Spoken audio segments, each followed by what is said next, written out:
Hello and welcome to Speak Out, the one show where we bring to light several questions unanswered, problems untouched, voices unheard. I am your host Kevin, and in today's episode of Speak Out, we will be dealing with the issue of price hike in fuel prices. But before we begin, I would like to welcome all of our guests today. Thank you so much for being with us today. The year is 2012. And India has seen the highest rise in fuel price within 2 years in her history. The country depends heavily on fossil fuel for its energy. However, there has been several fluctuations in fuel prices, and this is adversely affecting the entire population of the country. Who among us are of the view that the rise in fuel prices is a bad thing? Can you please raise your hands? Right, thank you so much. When we talk of fuel, automobile transport is the first thing that comes to mind. So let's just first talk about that. And as of today, the price of a liter of petrol is rupees 78, that of diesel is 68, and that of kerosene is rupees 33.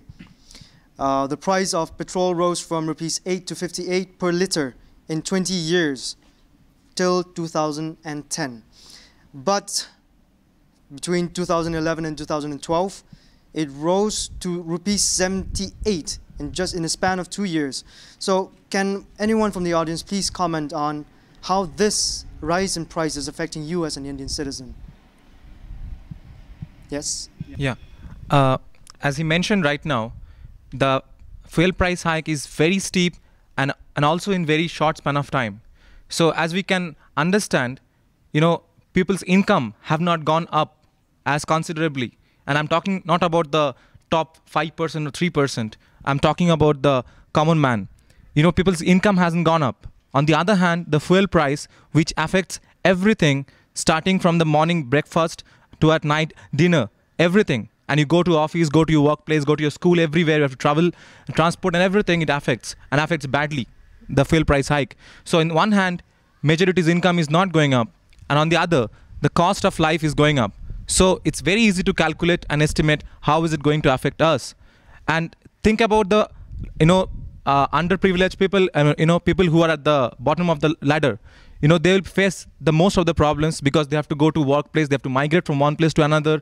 They live already in a very vulnerable condition. And so it's going to be a hell of everything for them. Right. So what you're talking about is that this rise in fuel price will affect the monthly budgets of citizens, is it? Right. So as you have mentioned, we also have to take into account the lives of those who are below or under the below poverty line, or the BPL.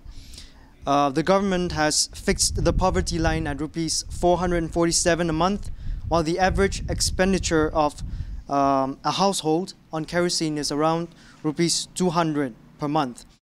However, we also have to take into consideration that the government is also incurring huge losses from paying subsidies for fuel resources, and the country cannot avoid this rise in fuel prices. So what I would like to ask you guys is, can someone survive on rupees 200 a month at all?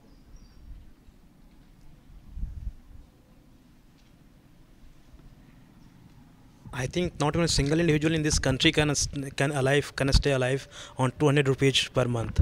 I think if somebody fixes a price of 200 rupees per month, it's below starvation line. It's not even a below poverty line. It's a below starvation line.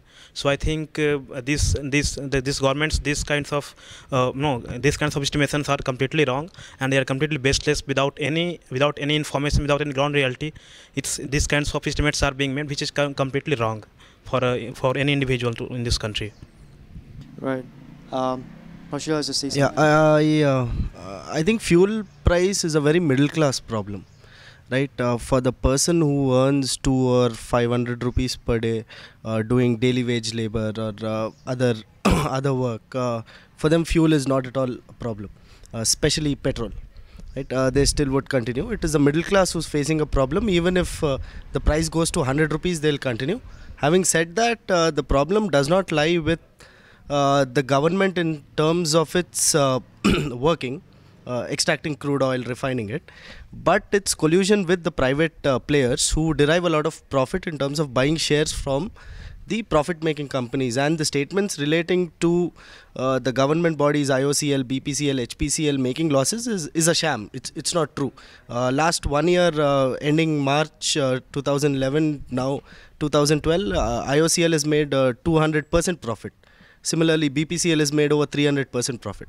So who's gaining out of this is a nexus between the public and private people. And who's losing out is the middle class, but that's not a problem. Middle class will find a way through, like in India they always have. They'll still continue supporting either the government or the private sector. So, in terms of relational activity level for the so-called underprivileged, it's not a problem. I mean, petrol is not really a problem.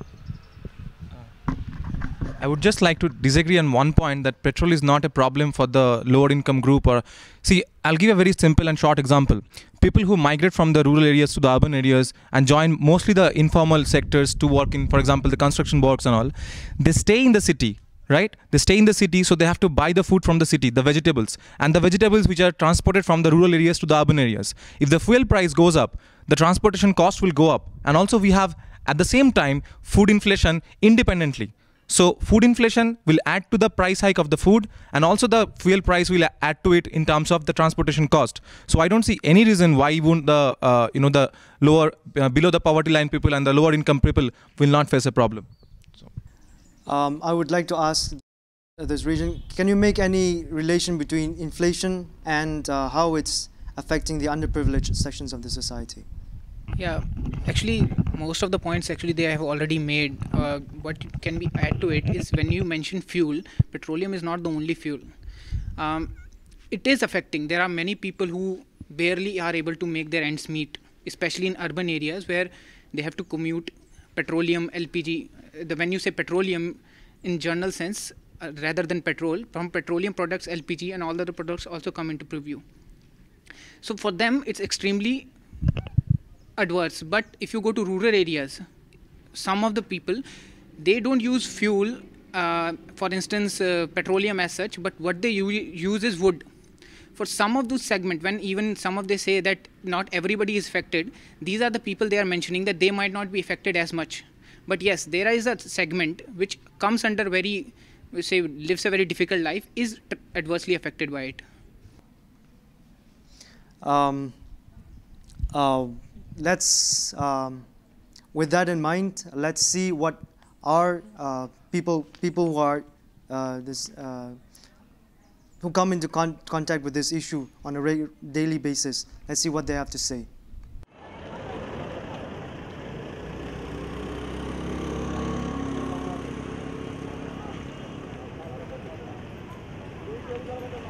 To me personally, I think the hike in diesel prices was, it was long due, because we have a cross subsidy. So diesel prices were meant to be increased. While the hike in the fuel price doesn't really make much of a difference, in the sense that if you really need to go somewhere, you take the car. But having said that, I still like to say that I try and use the car as less as I can. Like say when I come to college, I could come in bus or in auto, right? So that's what I do. It's really pinching on the pocket. Diesel petrol ధరలు పెరగడం వలన transportation charges పెరిగిపోయి దాని effect నిత్యావసర సరుకుల మీద పడుతుంది. నిత్యావసర సరుకులు కూడా పెరిగిపోయి అలాగే హోటల్ రన్ చేయడం కూడా చాలా కష్టంగా ఉంటుంది. I'm not feeling the pinch a lot, but yeah, I think people will, because I don't run the household. No, probably my mother will be feeling the pinch more than me. Right. However, we also have to take into account the government is incurring huge losses from paying subsidies for fuel resources, and it cannot also avoid rise in fuel prices. With this in mind, is the rise in kerosene and other fuel prices justified, or can the center have taken other measures to curb this? Yeah, so there's a shift in policy reform as this has happened. Very recently, our fuel prices have been deregulated. So we are connected to the world markets right now. So whenever there's a fluctuation in the world markets, we'll inevitably be affected by that. But what the government has also done is that whenever the fuel price goes beyond a certain range, I mean, if it increases drastically, then they said that they'll probably subsidize then. But since there's a shift in policy reform, there's a shift in policy analysis. So after that, you can't really help it. I mean, once the policy is taken, you're directly connected to the world market, and hence you can't do anything about that. Number two is that we, as a country itself, I mean, our biggest import is petrol and fuel products. So in the sense that how the dynamics of our economy works itself, we are dependent in fuel prices. So unless and until we find another alternative fuel, which is exactly replaceable, we'll always have these problems recurring in one way. And since we are all connected to the world markets, this is an innovative problem which will always happen. So if not now, we'll have to face it later on. Right. Well, thank you for your responses. And on that note, we'll be going for a break.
Welcome back to Speak Out, the one show that brings to light questions unanswered, problems untouched, voices unheard.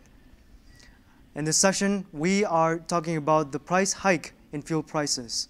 Continuing with that, if the fuel prices have gone up rapidly in the recent years, the demand for fuel still continues to be very high. Given the fact that hike in prices of commodities like petrol, diesel, kerosene, LPG, these are politically sensitive issues. So can I have your views on what this situation presents to the people of this country?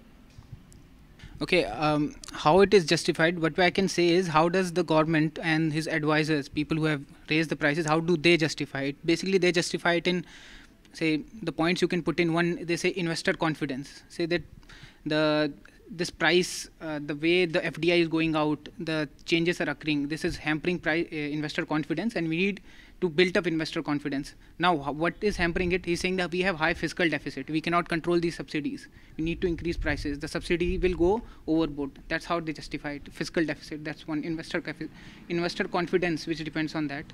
And then one which they say it's the middle class who are making all the hue and cry. They are the ones who are affected, not the extremely poor. They are saying we are not increased kerosene that much. They are saying that LPG, the number of cylinders, very poor use, are not that much high. So the people who are majorly affected, yes, it's middle class, but not the extreme poor, which you might call BPL. So that's another point they make. And I think another is, they say that we are import dependent, so we need to curtail demand. They say we need to curtail the amount of petrol, kerosene, and all these things which you use. So, but here, this is to justification, these are the justification which they give. So I will only make a point on the last one, which say that curtailing demand. So fact that these commodities which we are talking about are necessities. So the issue of curtailing, I think it becomes very difficult. It's not a luxury which you can simply substitute. One person living in an urban area cannot substitute that easily. He might go to electricity for cooking, but the very limited choice to go into to substitute LPG. Can I have the others comment also? Okay, the issue of price hike in petroleum products is surely a politically sensitive issue, because it's the issue which is which involving all the common people of this country, and especially when we say that the government is pro people, the government is for the poor people of this country. I think any increase in price hike, any price hike in petroleum products is affecting each and every individual of this country. And when governments tries to say that we have no other option except increasing the price of petroleum products because the companies are recurring losses, basically it makes a sense whose government is this? the government should be of the people. But its argument is that is the companies are running losses. In fact, the companies are not running losses. Each and every fiscal, each and every quarterly, we have all the companies expanding its profit percentage. Despite it saying that government is despite this government is saying that companies are running out of profit. But it's not correct. Second thing is that in the last few years, government has given 5 lakhs crores rupees of tax evasion to the corporate house. It had never given a tax evasion. It had never increased the wages of the agricultural people. If the companies are running losses, think about the poor, think about the agricultural laborers, those who are toiling in the fields. Their wages have not gone up. What about their losses for last so many years? So I think this is, if they say that company are running losses, basically it means the government is not of the poor people, it's of the corporate houses, and that's why it's saying these kinds of arguments. Can I have your comment, please? Yeah. So looking at other angle of it, a large percentage of the petrol price is the central duty and excise duty also. So if we see where is that amount going to, that is being distributed to the public schemes. Now, if government has to do anything, whether it's politically sensitive, it's politically sensitive because that money is diverted into public schemes. Now, if you reduce the petrol prices, if you reduce the taxes, obviously you have to increase the other taxes also. If you are not doing either of the things, what will happen is there will be no money or else minimal amount of money for the public schemes. Yeah, it's related to corruption. If we'll prevent the leakages, there might be some stability, but it's politically sensitive because of this reason. Can I briefly have your... Yeah, I think, at least the question in this section seems to be how politically sensitive are subsidies. And I think it's important to get a bit of context into this. Historically, over the last 30 years, India has been going through a regime of increasing subsidies. A lot of these subsidies have not been done out of any economic motivation. More of them have been done for political motivation. That is, we've built up large vested interest groups which depend on certain subsidies and give back votes in turn. Now, the biggest problem with such a process is that it gives subsidies in a universal way. That is, that everyone gets equal amount of subsidies in a certain section. I think what is required at this point is to start making a more targeted subsidies. That is, people who are much more probably vulnerable to changes in fuel price hike, they are the ones who should be subsidized, and not universally across the board. The second thing I think that we should keep in context is also that there have been a disproportionate jump in subsidies since 2007. And this coincides with UPA coming into power as a majority. So the other problem that we have to look at is that, is it politically, if we do not, or if we drop subsidies, is that going to hurt the stability at the center or not? I think that's another question that has to be kept in mind when we recommend that subsidies should be brought back across the board. Last one, very quickly, please.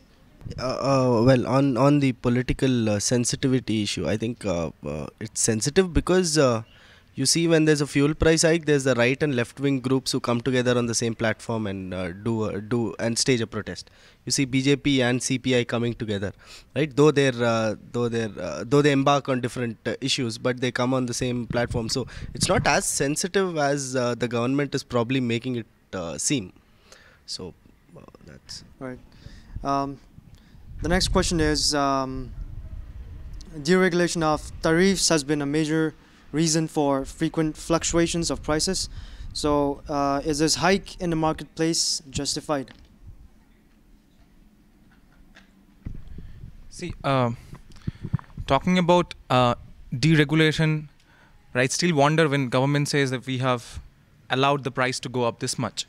The very word that we have allowed this much, it means that we are not yet deregulated completely. So there are some regulation of some sort or the other. Now the point is, as it was discussed earlier, you see only when it is about the large companies that they are making losses, although they are not. So then they say we are going to, okay, it's left to the market. The other point is, our steepest hike was in May 2012. But if you look at, because they say it's connected with it was also discussed here, it was connected with the international market, international prices, those fluctuations creep in India. So the point, if you look at the data, what we find is, from the last of 2011 or maybe early 2012 till June 2012, there was a continuous decrease in the world market price of petroleum. But you plot that hike in May, so and then it went up from June, and the increase slowed down a little bit from the August to September. So I don't know. I wonder, it's completely market or it's something that the vested interest group. And also today, you see we have to talk about the former minister, oil ministry and whatever, because he's been shifted, kicked away, whatever it is. So, and people are anticipating it's because of his conflict with the Reliance group. So the point here is that we say deregulation, but some of us, we are actually skeptical that there might be some regulation of the other, of different vested groups that playing role. Yeah, the price, in fact, the price came down, like he was just mentioning, from $107 per barrel to $90 per barrel. And apparently the price of production of crude oil is rupees 40 per litre. So, and we are being sold at almost double the price, right? So that's one thing I wanted to bring in. Yes, please. Actually, when you're talking about deregulation, you have to remember who Manmohan Singh is. Manmohan Singh was the finance minister in 1991. When he came to power, when he was put as prime minister, he said he's the person who brought India out of crisis. That was the agenda. And they're saying he's the economist who can lead further the growth of India. That was the agenda. So he actually is continuing that agenda. Same thing. And what is bringing about all these deregulation? Again, the main concern for any government, even if you go to right now America or any other government, the main concern always for the government has to be the fiscal deficit. How much it earns, how much it spends, and then the deficit. So that's what is bringing about all that. And it has some commitments, even commitments with IMA. I don't know exactly what it is right now. But again, when it comes to say, why cannot, if all you need is to save money, why do you have to tax people, things which affect poor? Why not tax the corporates? Now the answer to that is because, again, if you tax the corporates, they will simply move out. In a liberal environment, investor confidence work. If you do not give them they are subsidies, which he said tax exemptions, you have to give them to attract them. Whereas poor, they have nowhere to go. You can tax them. It is like Dandi March was done by Gandhiji, because salt was the most profitable tax. To tax the salt, which is a necessity, it is the most profitable. If you tax necessities, that brings more revenue. If you then tax luxury, people won't simply buy them. Right.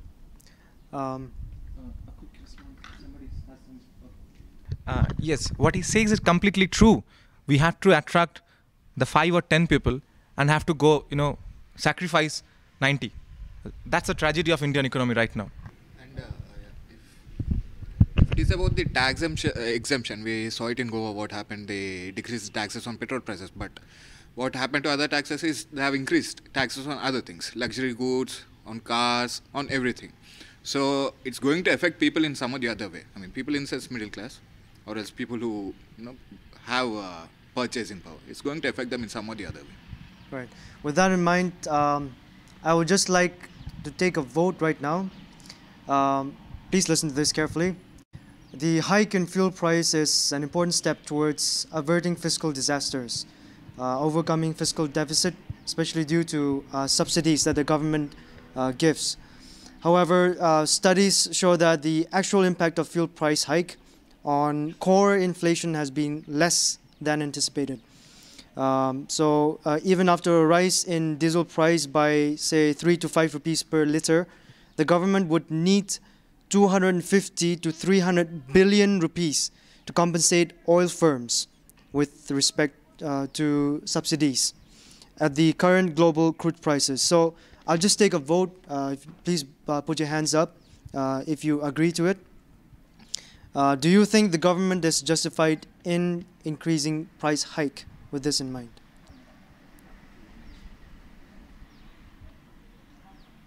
All right. You raise it for a yes, yeah, if you agree to this, that the government is justified. All right, thank you very much. We'll go to the next question, the very last question for this segment. Planning Commission member Abhijit Sen has attributed the 7.5 rupee hike in petrol prices in May this year to the depreciating value of the rupee. Now, he's been quoted that the price rise will have immediate impact on prices, but will not have a knock-on impact on prices. This is a one-time price adjustment. It will not have cascading effect things will stabilize in the long run. Do you agree to that? Yes, please. See, you cannot say that it will stabilize in the future. It's like you are going to adjust with the rise in prices. Like people will get adjusted to the rise in prices. That's what might be he meant. But you cannot say that there is no cascading effect. In everyone's life, it is getting affected. And in the future, it's like, okay, I used to go with 6 rupees in the auto. Now I have to pay 10 rupees. So I get used to that. That is not a stabilization. It's like you have to remember, like in the break he was telling, in long run we all are dead. In long run we all are dead in the sense we cannot bear this expenditure, and at the end you are saying that okay, it's one time, it gets stabilized is a wrong assumption. That's what I feel.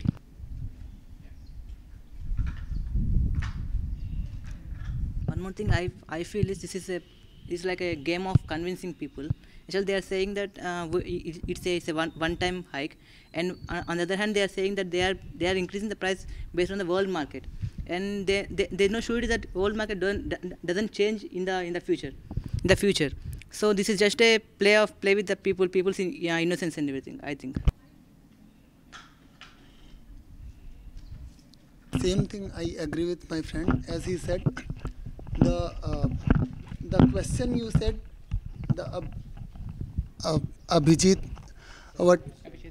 and whatever he said is itself contradictory, as they are saying that the petroleum price is deregulated, and at the same time they are saying that it will move to stabilization. So it's just like they just want to attract the people, corporate world and all, and it's not justified to the poor people and below poverty line. Would you agree or would you counter this point? Yeah, I'll try to get some economic rationale behind it. I think what Abhijit Sen was trying to say was that in the long run, even wages will probably adjust to the rise prices. So eventually when people will move out in like in 1-2 years when their contracts are renewed, so the wages will adjust. That's number one. Number two is when their consumption patterns will also adjust. So probably people will start using public transport more, and they'll probably shift to electric cars or shift to a more renewable source of energy. So in the long run, that's what he probably meant when adjustments will happen. So this is probably the economic rationale behind when he made this statement. And on that note, we will go for a break. Please do stay tuned.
mobile, online and uncontactless. Flow faster with Visa.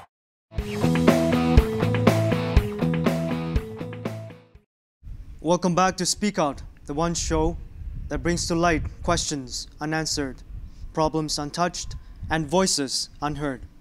We were speaking and discussing on the topic of the price hike in fuel prices. Value-added tax and central excise duties have added a big 26 rupees to the price of a liter of petrol. Do you think the government should explore any other avenues of imposing tax other than fuel? Yeah, we can. What the government can do is that, although if not remove the tax altogether, we can. What they can do is that streamline the taxes so that you can remove all the loopholes in it. Number two, what the difficulty with removing taxes is that the funding towards all social sector programs would probably come down. And we all know that the lobbying power of the corporate houses is quite high. So an alternative to this would be reducing social sector funding. So we'll have to look at it in that context. Yes, please.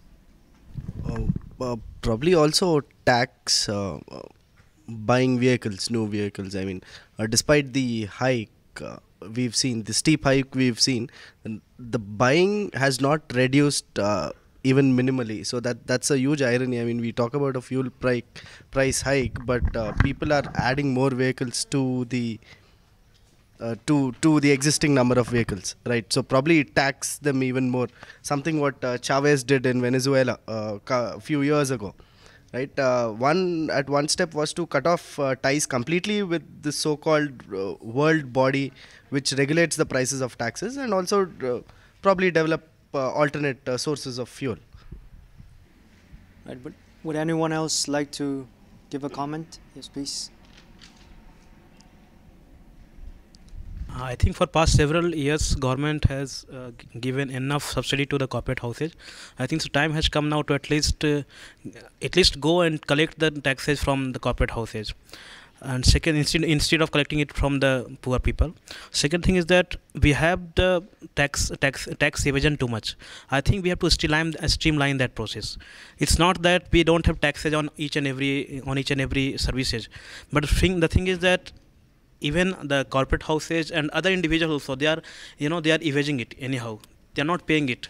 I think this should be looked after. It should be corrected. Corrective measures should be taken to see to it that all the people they give the taxes to the government, whether it's corporate house, whether it's the middle class, whether it's businessmen. Everybody should give the taxes.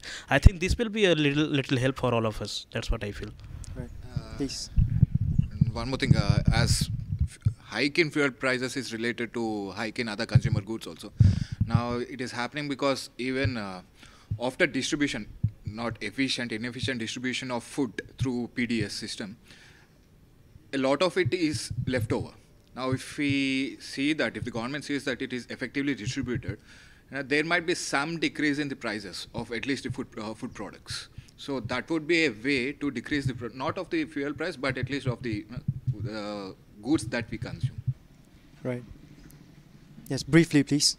I think here I want to mention the Goa example. Goa has cut all these 12% state tax on petrol prices, and they are getting that money from the tourism department. They're promoting the tourism, and they are cutting this essential goods.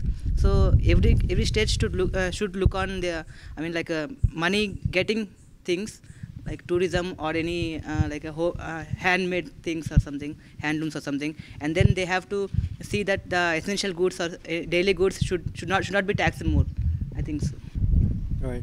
Let me give you some facts and figures. 65 oil discoveries in various locations were made in 2011 and 2012. Commercial production of crude oil has commenced in 11 of these sites. An early start of production activity across other oil sites in the country could help further boost domestic production and supply, thereby supplementing oil imports, especially given that domestic demand for oil and petrol products will continue to be on the rise. Do you think this would help, as in if we try to contain the production, the refinery and the refining and the distribution process, if we try to contain it within India, then do you think this will help? And if so, to what extent? Yes, please. Actually, when we talk about petroleum is not a natural resource of India. In India, if you see, as per the survey, only 25% of Indian needs will be met by the resource of petrol which we have in our country. And as you're saying about the ONGC company, it is doing good from the last 60 years. It is getting discovering some oil basins or something, but even though they take all the oil from our India, it won't be sufficient for us. Rather than looking for the oil, they have to look for the alternative sources like solar energy or biodiesel or biofuel or something. And this should be they have to do something with vision. After 50 years, if you keep on doing like this, how will be like that? And taking away all the natural resources or refining or anything will affect us more. Such as a South Africa example for water, I think. Anyone else? Yes, please. Okay, I think this this price hike, which was massive 7, actually, yeah, prices eventually have to rise. We eventually have to shift from that. It's known, it's understood. But such a massive increase, I don't think was justified. That it was driven by the concern for fiscal deficit. That was the main concern. If you see the number of corruption cases which has come up, if you calculate all the amount which was involved, that amount could have paid off all the fiscal deficit. I think much more than, because I don't have the exact figures. Right. So if they focus on that, I think it would have been much better approach. Second, I think what you said, tax evasion, that's one part. But if you look at, say, Delhi, I think 30 to 40, again don't have an exact figure, but 30 to 40% of electricity is stolen. If they can just ensure that electricity is not stolen away, they can reduce the prices for that as well, because that's, again, as the electricity is the source which can practically substitute electric cars or electric cookers. It can substitute all these things. That has not been focused. So when you say that we want to change the way we use our fuel and we want to reduce import, the approach has to be broad-based, not just price-based. You increasing price doesn't solve it. It's a necessity. People will have to pay it. They can only change when you give them an alternative. You provide cheap electric cars, you provide some facilities to them, or cut on other things. Especially, I think for now, they should focus on corruption, because the amount is massive. It can pay all our fiscal deficit plus pays everybody decent amount. Right. Yes, please. So in the short term, if you want to try and do something about the increased fuel price hike, there are a lot of politically controversial decisions that have to be taken. But I'm pretty sure in the long term, there are non-politically controversial things that can be done to ensure that we don't have such a large price hike. One of them is better awareness among consumers. A second one, which is very popular among some Western developed nations, is that you build an efficient and cheap public transport system, in a sense discouraging people from using so much car and using so much petrol. Secondly, how much energy and electricity we use as households is also something that can over time be curbed. And I feel these are steps that can be taken by everyone universally and does not necessarily have to be a politically contestable change. Right. Yes, please. Very briefly. I just want to give a small input into his answer, friend's answer. Actually, if we see the Indian transport system, actually more fuel is using in the public, not public transport, but private transport of goods from Andhra Pradesh to Kerala, from Andhra Pradesh to Kanyakumari, or some Kashmir. They used to go send it with lorries. And most of the fuel is using in that way. And I think in this regard, I want to mention something.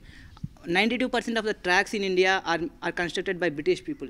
Only 8% tracks are constructed by Indian government in the past 60 years. So they are not the people who are getting like rider minister or something ministries. They are not really concentrating on showing a way to reduce the there should be something.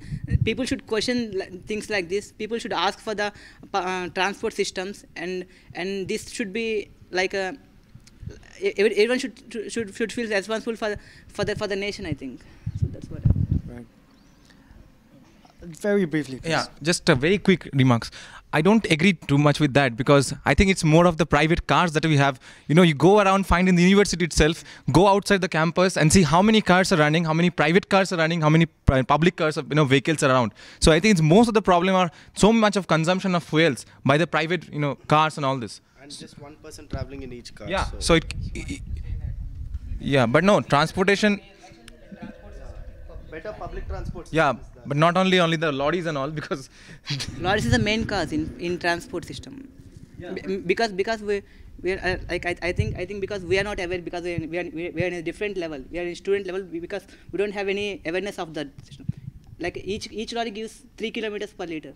No, it's definitely true. But the point is that each lorry also carries a lot of goods, which are for a lot of people.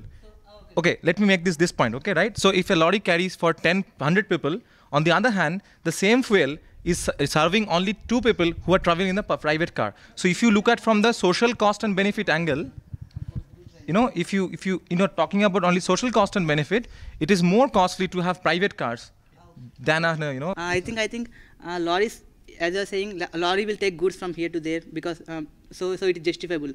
No, I'm not saying it's justifiable. I'm just comparing these two. If you're comparing lorry, which will carry your goods, which will be sold to 100 consumers, let's say. On the other hand, you have private cars, which will serve only one private car with the same petrol, 2 people going out, I think it's more costly in social terms. Right. And on that note, we've come to the end of this show. We will go for a quick recap of what we have discussed so far. We have agreed that the government is taxing the fuel energy sector too much, and that we should also be considering for other avenues for our nation's energy needs. We thank all of you for participating in this discussion. And for the record, I am Kevin Panmay. Thank you for tuning in.